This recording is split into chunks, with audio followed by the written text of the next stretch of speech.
Mind দি mystery চ্যানেলটি subscribe করুন আর নতুন ভিডিওর নোটিফিকেশন দ্রুত পাওয়ার জন্য চ্যানেলের বেল আইকনটি প্রেস করুন।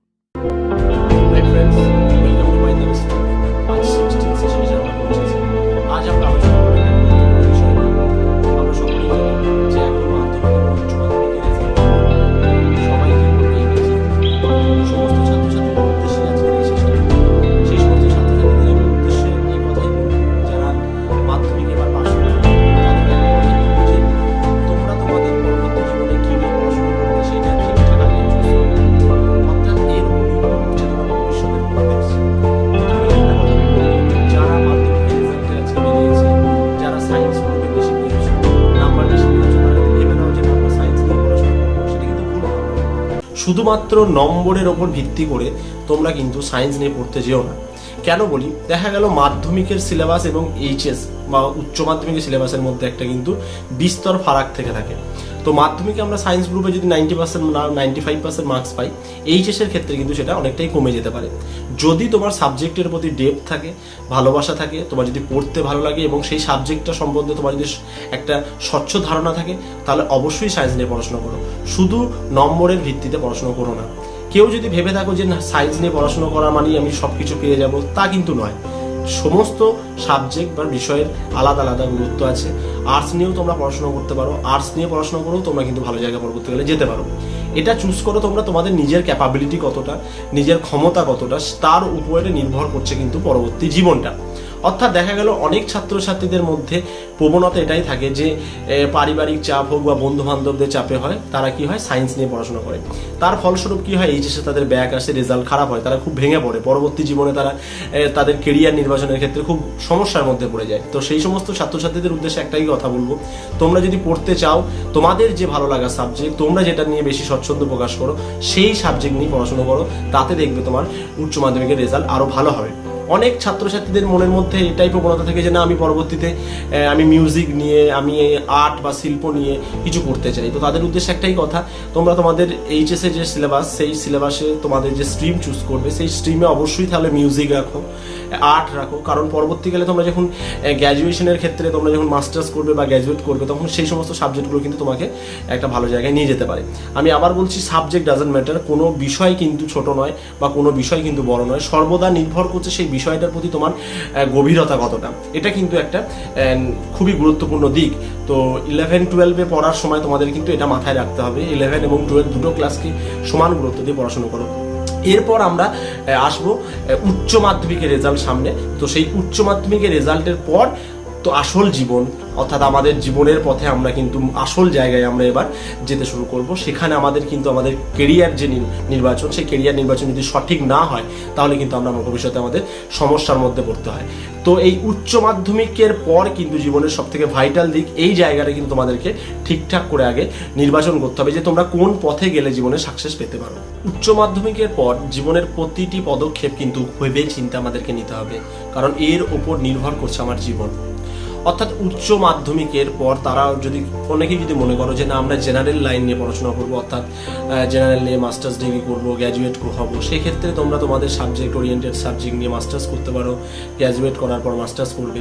তো তোমাদেরকে কিন্তু সেটা ডিসাইড করতে হবে যে তোমরা কি নিয়ে পড়াশোনা করবে উচ্চ মাধ্যমিকের পর। কেউ যদি জেনারেল নিয়ে পড়াশোনা করতে পারো, অবশ্যই জেনারেল নিয়ে পড়াশোনা করো। সেখানে তোমাদের জেনারেল লাইনে অনেক স্কোপ আছে, শিক্ষকতা করার সুযোগ আছে। এছাড়াও বিভিন্ন কম্পিটিটিভ এক্সামের ক্ষেত্রে তোমরা অ্যাপিয়ার হতে পারবে। সেক্ষেত্রে তোমাদেরকে আমি একটা কথাই বলবো, একটা টিপস দেবো, সেটা হচ্ছে তোমাদের যদি টার্গেট এটাই থাকে যে সরকারি কোনো চাকরি তো এবং কম্পিটিটিভে ক্র্যাক করা, কোনো কম্পিটিটিভ এক্সামে নিজেকে ক্র্যাক করা, তো সেক্ষেত্রে অবশ্যই তোমরা 11-12 থেকে first year, second year, third year, অর্থাৎ গ্র্যাজুয়েটে 3 ইয়ার 3টে বছর এবং 11-12 এই 2 বছর, অর্থাৎ টোটাল 5 ইয়ার্স তোমরা কিন্তু প্রিপারেশন নাও পড়াশোনার পাশাপাশি। কীরকম প্রিপারেশন? কোনো কোচিং সেন্টারে ভর্তি হয়ে যাও, সেখানে কোচিং সেন্টারে তোমরা কম্পিটিটিভ নিয়ে পড়াশোনা করো।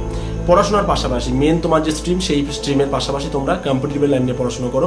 5টি বছর তোমরা পড়াশোনা করো নিজেদের স্ট্রিম যেটা, সেটার সাথে সাথে। এতে কি হবে, এতে তোমাদের কিন্তু কম্পিটিটিভ এক্সামের যে ধরন বা রীতির নিয়ম কারণ এই সমস্ত তোমরা জানতে পারবে এবং পরবর্তীতে কম্পিটিটিভ এক্সামের ক্ষেত্রে তোমার কিন্তু সফল হওয়ার প্রবণতা অনেকটাই বাড়বে বা বেশি হবে। তো সেক্ষেত্রে তোমাকে প্রথমেই ধ্যান দিতে হবে, সেটা হচ্ছে general knowledge, general science, math এবং ইংলিশ। এই 4টে জিনিসের ওপর তোমরা কিন্তু গুরুত্ব দাও প্রথম থেকে। 11 11-12 থেকে, আমি বারবার বলছি 11-12 first year, second year, third year, 5টা বছর কিন্তু তোমাকে তোমার পড়ার সাথে সাথে মেন স্ট্রিমের সাথে সাথে তোমাকে কিন্তু কম্পিটিটিভের জন্য করতে হবে। কেউ যদি ভেবে থাকো যে না এইচএসে আমার সায়েন্স আছে, আমি ডাক্তার হতে চাই, ইঞ্জিনিয়ার হতে চাই, তাহলে তোমরা এইচএসে ভালো করে পড়াশুনো করো, যাতে তোমরা ডাক্তার ইঞ্জিনিয়ার পরীক্ষা যে হয় সর্বভারতীয় স্তরে যে পরীক্ষাগুলো হয় সেই পরীক্ষাগুলো তোমরা কিন্তু নিজেদেরকে ক্র্যাক করতে পারবে।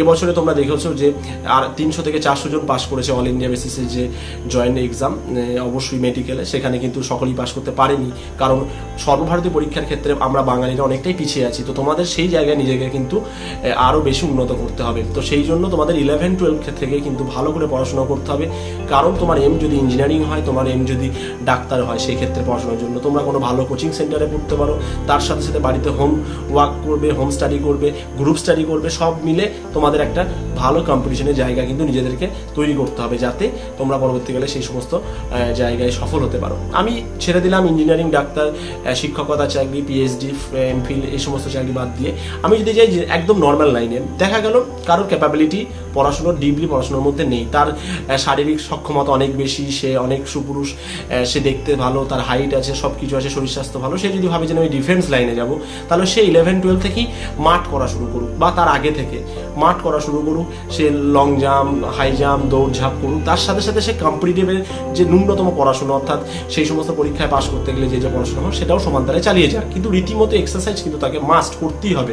কেউ যদি ভেবে থাকো যে না আমি 11-12 পর ফ্যাশন ডিজাইন নিয়ে পড়বো, করতে পারো, কারণ এমন কেরিয়ার তোমরা নির্বাচন করো যেখানে পরবর্তীকালে তোমরা জীবনে সফল হতে পারবে, যেখানে কম্পিটিশন অনেকটা অংশ হলেও হয়তো কম। আমরা জানি অনেক বিষয়, অনেক জিনিস আছে যেগুলো আমরা অনেকে জানিই না, সেই সমস্ত নিয়ে পড়াশোনা করতে আমরা ভয় পাই, আমাদের ফ্যামিলি সেগুলোকে পারমিশন দেয় না। তো তোমাদের যদি ইচ্ছা সেটা থাকে, তোমরা সেই নিয়ে পড়াশোনা করতেই পারো, ফ্যাশন ডিজাইনিং নিয়ে তোমরা পড়তে পারো, অনেক মেয়ে আছে যারা ফ্যাশন সম্বন্ধে যাদের অনেক ভালো ধারণা, তারা সেইটা নিয়ে পড়াশোনা করতে পারো, অনেক স্কোপ কাজ হওয়ার চেষ্টা করবে, জীবনে এমন কেরিয়ার নির্বাচন করবে যেখানে পরবর্তীকালে সফল হতে পারো, অবশ্যই অর্থ উপার্জন করতে পারো, কারণ অর্থ উপার্জন করাটা কিন্তু একটা খুব গুরুত্বপূর্ণ দিক, এবং সেই অর্থ উপার্জনের সাথে সাথে তুমি যে কাজটা করবে সেই কাজের প্রতি তোমার মন কতটা পারমিশন দিচ্ছে, তুমি কতটা মন থেকে সেই কাজটা করতে পারছো, সেই বিষয়েও কিন্তু তোমাদেরকে নজর রাখতে হবে। তোমরা ইভেন্ট ম্যানেজমেন্ট নিয়েও পড়াশোনা করতে পারো। বর্তমান বাজারে ইভেন্ট ম্যানেজমেন্টের কিন্তু প্রচণ্ড একটা ভালো দিক আছে এবং প্রচুর মানুষ কিন্তু সেই দিকে যাচ্ছে। ইভেন্ট ম্যানেজমেন্ট নিয়ে পড়াশোনা করার পরেও কিন্তু তোমার কর্মজীবনে তুমি অনেকটাই সফল হতে পারবে বা সাফল্য পেতে পারবে, উপার্জনের একটা ভালো দিক আছে। অনেক মেয়েদের মধ্যে একটা প্রবণতা থাকে যে ডাক্তারি না পেলে আমরা সেই ক্ষেত্রে কি করব, তোমরা নার্সিং নিয়ে পড়াশোনা করতে পারো, ভেটেরিনারি কোর্স করতে পারো। কিছু ছাত্রছাত্রী আছে যারা পরবর্তীকালে ভাবে যে আমি এমআর হতে চাই, তো এমআর হতে যাওয়ার আগে বর্তমানে সরকার কিন্তু বিফার্ম না করে এমআর কিন্তু কাউকে হওয়ার লাইসেন্স দিচ্ছে না, তো সেক্ষেত্রে অবশ্যই তোমরা বিফার্মে ভর্তি হতে পারো। কিছু ছাত্রছাত্রীদের মধ্যে কিছু কর্পোরেট সেকশনে চাকরি করার প্রবণতা থেকে থাকে, তারা চায় বড় বড় হোটেলে আমি রিসেপশনে কাজ করব, আমরা বড় বড় হোটেলে সেফ হবো। অবশ্যই তোমরা সেই সমস্ত দিক দিয়ে তোমরা হসপিটালিটি ম্যানেজমেন্ট, তার সাথে সাথে তোমরা হোটেল ম্যানেজমেন্ট, এই সমস্ত বিভিন্ন কোর্স আছে ভারতবর্ষের বিভিন্ন জায়গায়, বিভিন্ন ইনস্টিটিউট আছে, সেখানে তোমরা পড়াশোনা করতে পারো। তোমাদের যেটা ভালো লাগে, তোমরা যে দিকটা চাও, যে দিকটা তোমরা পছন্দ করো, তোমার মন যেটা বলছে, তোমার মাথা যেটা বলছে, অবশ্যই সেটা করার আগে 100 বার ভাববে। ভাবার পর তোমরা চিন্তা করবে যেখানে তোমার মাথা এবং মন দুই এক জায়গায় হবে, সেই কাজটা অবশ্যই তোমরা বেছে নেবে।